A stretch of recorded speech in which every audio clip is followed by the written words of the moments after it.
కోసం మన మంచి కోసం ప్రభుత్వం చేస్తున్నటువంటి ఎన్నో కార్యక్రమాలకు ఎప్పటి నుంచో సహాయ సహకారాలు అందిస్తున్నటువంటి ప్రభాత్ గ్రూప్ ఆఫ్ ఇన్స్టిట్యూషన్స్ మళ్ళీ ఒక మంచి కార్యక్రమంతో మన ప్రాణాలను రక్షించడానికి ఏర్పాటు చేసినటువంటి కార్యక్రమానికి మా యొక్క వంతు సహకారాన్ని అందించడం కోసం ఏర్పాటు చేసినటువంటి కార్యక్రమం మనమందరము మన జీవితాల్లో వెలుగు నింపుకోవడానికి ఉన్న కార్యక్రమంలో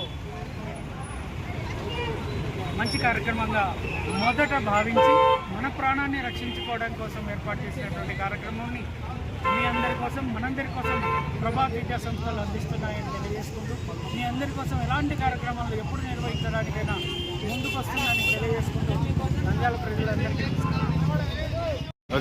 నంద్యాల ప్రజలందరికీ తెలియజేయడం ఏమనగా నంద్యాలలో ట్రాఫిక్ పోలీసులు నిరంతరము ఈ రోడ్ సేఫ్టీ అవేర్నెస్ కార్యక్రమాలని చేయడం జరుగుతూ ఉంది. అలాగే ఈసారి ప్రభాత్ ఇన్స్టిట్యూట్ ఆఫ్ ఫార్మసీ వాళ్ళ తరపు నుంచి కూడా మనము ఈ రోడ్ సేఫ్టీ అవేర్నెస్ కార్యక్రమం ఈరోజు ఆర్గనైజ్ చేయడం జరిగింది. దీంట్లో ప్రజలు బండి నడిపేటప్పుడు ఎటువంటి జాగ్రత్తలు తీసుకోవాలని, ముఖ్యంగా నిర్లక్ష్యంగా బండి నడపకూడదు, తర్వాత ఆపోజిట్ డ్రైవింగ్ అంటే ట్రాఫిక్ ఫ్లోకి ఆపోజిట్ వెహికల్ డ్రైవింగ్ చేయడం అనేది జరగకూడదు. అటువంటి జరగడం వల్ల మీరు ప్రమాదాలు ఎక్కువగా జరుగుతున్నాయి. ముఖ్యంగా మద్యం సేవించి ఎక్కువగా వాహనాలు నడుపుతూ ఉన్నారు. అటువంటి సందర్భంలో ప్రమాదం జరిగే అవకాశం ఉంటుంది. కాబట్టి లాస్ట్ ఫిబ్రవరి నెలలో మద్యం సేవించి 4 ప్రాణాలు కోల్పోయినారు. నిలబడిన లారీలకు గుద్ది 4 ప్రాణాలు కోల్పోవడం జరిగింది. ఒక ప్రాణం విలువ అనేది పోతే ఆ కుటుంబంలో ఎంతమంది బాధపడతారో ఆ కుటుంబం వాళ్ళ మీద ఆధారపడి ఉంటుంది. దాంట్లో ఆ సందర్భంలో ఆ కుటుంబము ఎంత బాధపడుతుంది, ఎంత క్షీణించిపోతుంది అనేది మీరు తెలుసుకోవాలి.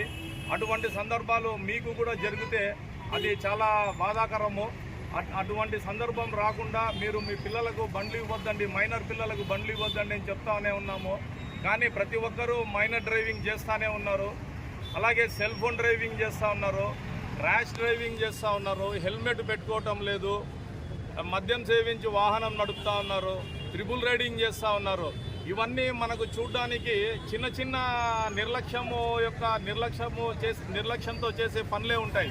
కానీ వాటి ఖరీదు మన ప్రాణం అనేది తెలుసుకోవాలి. మనం నిర్లక్ష్యంగా ప్రవర్తిస్తే ప్రమాదం మనకు జరగవచ్చు, ఆపోజిట్ బండి నడిపే అతనికి కూడా జరగవచ్చు. కుటుంబంలో ఎవరైనా చనిపోతే, దెబ్బలు తగిలితే ఎవరి కుటుంబం అయినా కష్టాల్లో ఉంటుంది, వాళ్లకు జీవనాధారం అనేది ఉండదు. కాబట్టి దయచేసి వాహనం నడిపేటప్పుడు ఎటువంటి నిర్లక్ష్యం ప్రదర్శించకుండా అన్ని జాగ్రత్తలు తీసుకొని ఎటువంటి ప్రమాదాలు లోను కాకుండా వాహనం నడిపి బయటికి వచ్చిన తర్వాత క్షేమంగా ఇంటికి పోవాలని మేము కోరుకుంటూ ఇటువంటి ఎన్నో కార్యక్రమాలు చేస్తున్నాము. ప్రజలు కూడా మా యొక్క కష్టాన్ని గుర్తించి వాళ్ళు కూడా కనీసము కొద్దిగా మార్పు వస్తే మేము కూడా సంతోషపడతాము. ఎందుకంటే ప్రమాదాలు నివారించడంలో మా పాత్ర కూడా అనేది మెయిన్ పోషిస్తాం. కాబట్టి ప్రమాదాలు తగ్గితే మనకు కూడా ఎంతో మనం చేసిన కార్యక్రమానికి ప్రజలు కూడా విలువిచ్చినట్టు భావించి సంతోషపడతాం. కాబట్టి ప్రజలందరూ మా యొక్క సూచనలు తప్పక పాటించాలని చెప్పి కోరుకుంటూ ధన్యవాదాలు తెలుపు.